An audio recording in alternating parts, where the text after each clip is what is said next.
Allah menghantar Jibril, Israfil, Mikail.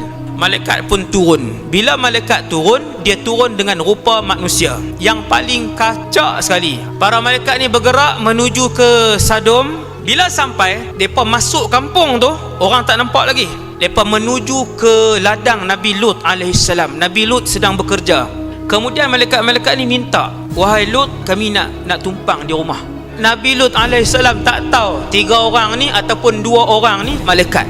Saya pendekkan cerita. Dalam perjalanan bawa balik ni, Nabi Lut duk sebut dah, hampa tak pernah dapat berita kah penduduk kampung kami ni perangai macam mana?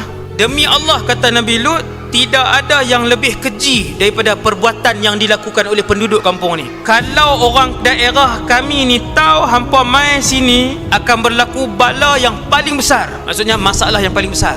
Hak tetamu dia tu tak kata apa, malaikat-malaikat ni lah. Ketika mana 3 orang malaikat tu masuk dalam rumah, satu daerah tak tahu. Alhamdulillah, mereka sampai tengah hari. Tak dan petang, satu daerah tahu di rumah Nabi Lut ada 3 lelaki tampan. Siapa bocor rahsia? Isteri Nabi Lut tidak beriman dengan akidah dan agama yang dibawa oleh Nabi Lut. Bila dapat berita daripada isteri Nabi Lut bahawa di rumah tu ada 3 orang tampan, berlari-lari pergi. Punya tak malu, pi rumah Nabi Lut. Nabi Lut pun dengar, depa ketuk. Nabi Lut kata, yaumun asib, habis aku hari ni, habis. Lalu ditolak dan dibuka pintu. Terbuka pintu. Maka Nabi Lut pun kata, tunggu, jangan malukan aku di depan tetamu aku, dan jangan buat benda yang tak senonoh kepada tetamu-tetamu aku. Nabi Lut tahu dah, mereka ni bukan jenis bayak, bukan jenis pujuk ni. Dia pegang, hak segak, hak handsome ni, dia pegang, dia rogol. Malaikat tarik Nabi Lut, wahai Lut, ketika itulah baru mereka bagi tahu, sesungguhnya kami pesuruh-pesuruh Allah di kalangan malaikat. Dan sesungguhnya mereka takkan boleh buat apa kepada kamu, wahai Lut. Mereka takkan boleh menghampiri kami. Jangan takut. Kemudian saya pendekkan cerita, Allah membutakan mata mereka. Macam mana tuan-tuan?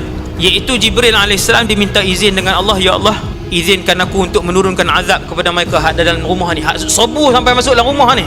Maka Jibril waktu tu orang lah, orang dia pergi depan, dia pegang muka mereka ni, buta. Kemudian dah habis selesai, balak turun esok subuh. Bila dekat-dekat dengan subuh, malaikat pun bagi tahu, wahai Lut, sesungguhnya masa untuk kami turunkan azab begitu dekat. Sesungguhnya masa untuk diturunkan azab itu subuh. Wahai Lut, sesungguhnya subuh sangat hampir.